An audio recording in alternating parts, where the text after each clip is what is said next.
Ratao indray mijery de tao sambatra avoko hoarina amin'ny olon-drery reo rehetra miaradro nefa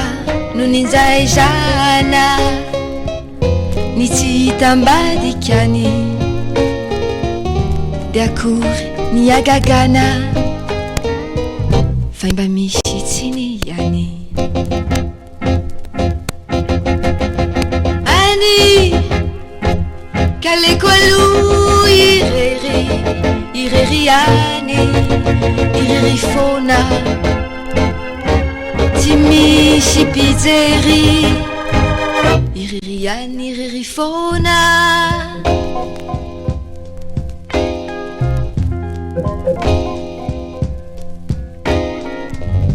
adinsaina mampana lasa asarotapiaro taotra sy aya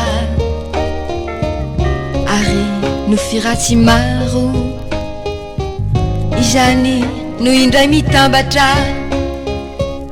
ka miandany mankay tsy mamela mba ho sambatra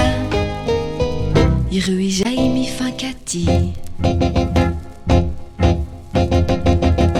ani kaleko aloha irery any irery fona tsy misy mpijery irery any irery fona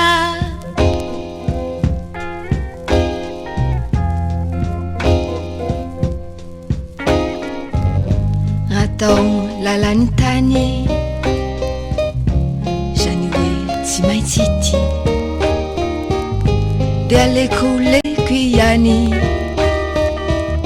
mba hiadanany dy izao mantsy tsy de maika ahita olono ty aviko ty koko ho maty paika nyampitso sy ny hoaviko ani kaleko aloha irery any irery fona